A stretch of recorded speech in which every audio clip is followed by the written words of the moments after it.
Dans cette vidéo, j'ai envie de montrer un cas concret client de la vidéo précédente. Créer un contact, récupérer les infos d'un contact, mettre à jour les infos d'un contact.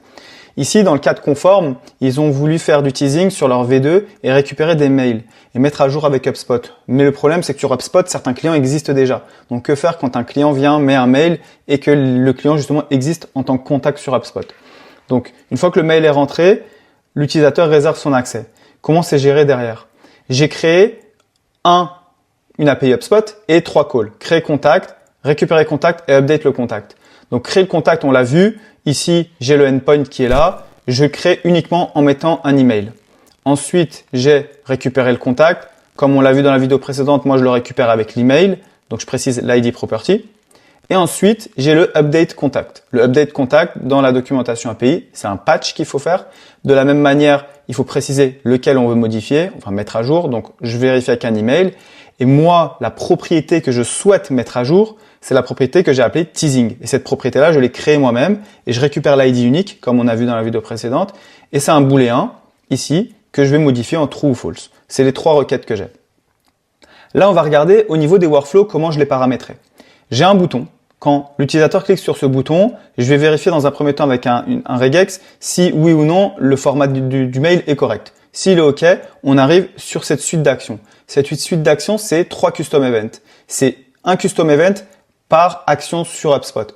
Donc, je vais d'abord vérifier si le contact existe. Je vais faire un get et je vais le créer ou le changer en fonction de ce que le get m'a donné. L'avantage du custom event, c'est que mon workflow est plus simple, plus maintenable, plus lisible. On va regarder plus en détail au niveau du workflow de vérification de l'existence du contact. Donc, je prends en paramètre d'entrée l'email et en sortie, un booléen existe oui ou non. Donc, première étape, je fais le get. Deuxième et troisième étape, c'est en fonction du résultat de la première étape. Tout simplement, ça va me retourner, le custom event va me retourner soit un yes, soit un no. Il va me retourner yes si l'utilisateur existe. Donc, si le mail existe déjà dans la base de contact HubSpot. Et en fait, au niveau de la réponse API, on va pas vérifier si le body est vide ou si le body contient quelque chose. On va vérifier dans le header, est-ce que le error statut code, il est vide? Parce que si l'utilisateur existe, lorsqu'on fait une requête, l'error statut code, il va être marqué comme nul. Il va être vide. Aux yeux de Bubble, c'est considéré comme empty. Par contre, si l'utilisateur n'existe pas, comme on l'a vu dans la vidéo précédente, il va retourner une erreur 404. Donc, l'erreur statut code sera à 404. Donc, il ne sera pas vide.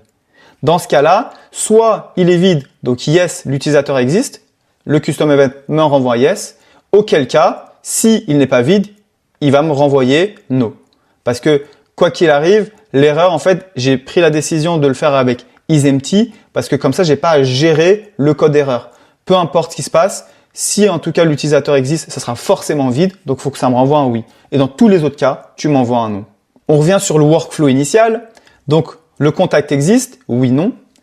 Soit il existe, donc s'il résulte du step 1, donc il est non, donc le contact n'existe pas, on lance le create. Si c'est oui, alors on va pas créer le contact, on va faire un make change sur une propriété. On a vu comment, à travers notre application, on pouvait envoyer de l'information sur HubSpot. Maintenant, l'objectif, c'est de voir comment HubSpot peut lui nous envoyer de l'information et synchroniser notre data sur notre app en fonction de ce qui se passe sur HubSpot.